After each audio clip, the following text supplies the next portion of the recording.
You are now recognized.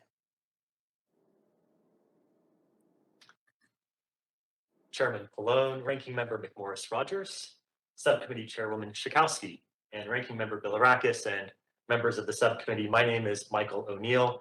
I'm Vice President of Corporate Underwriting at First American Title, and I'm here on behalf of the American Land Title Association.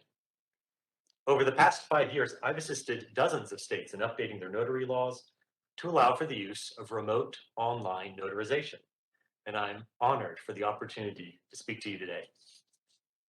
Notaries are perhaps easily overlooked, but they are critically important to our economy, especially for real estate. Notaries have been with us for a very long time, and in fact, they go all the way back to the Roman Empire. So why do we continue to use notaries? It's because they're proven to increase the security of life's most critical transactions by authenticating a document signer's identity and by serving as an impartial witness. The SECURE Notarization Act is a bipartisan bill thanks to the leadership of Representatives Armstrong and Dean. It modernizes notary law for the 21st century by allowing documents to be securely notarized over a webcam or a smartphone. We call this remote online notarization. Remote notarization benefits and protects consumers. It gives them the flexibility to execute documents based on their schedules without the need to take time off work and find a babysitter. As you might imagine, the biggest driver of remote notarization has been the COVID-19 pandemic.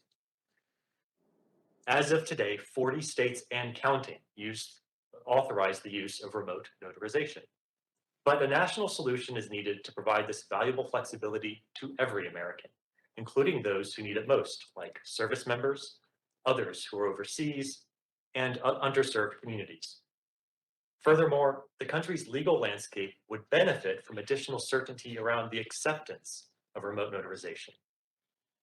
Congress is best positioned to provide this certainty, just as it did for electronic signatures with the enactment of the e-Sign Act more than 2 decades ago. The SECURE Notarization Act does 3 basic things. First, it permits all consumers to have access to remote notary services. Imagine anyone being able to close on a home from the comfort and convenience of the kitchen table. Second, the bill creates national minimum consumer protections. This includes using multi-factor authentication for determining a document signer's identity, tamper-evident technology so you can detect any changes made to an electronic document after it's been executed, and an audio-video recording of the notarization.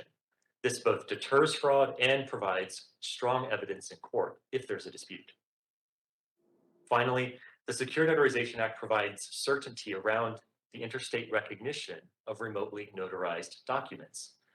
This ensures Americans' legal documents will be valid and enforceable nationwide, no matter where they were signed, just as is the case today with any traditional in-person notarization.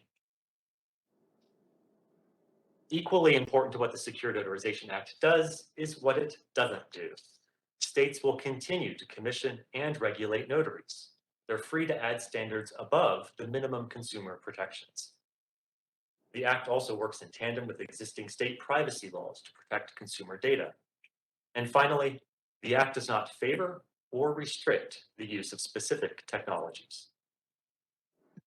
Today, the country stands at an inflection point with remote notarization.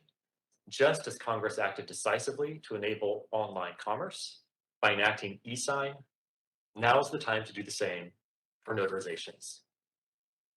So I'll leave you with a quote from a service member who recently used remote notarization for a home purchase. I am stationed overseas in South Korea. My closing happened nearly 7,000 air miles and 13 time zones away. Closing on the house would have been impossible without this option. Our dream house would have slipped away from us had we not been able to execute the buy remotely. Thank you for inviting me to testify today, and I'm happy to answer any questions. Thank you for your testimony. And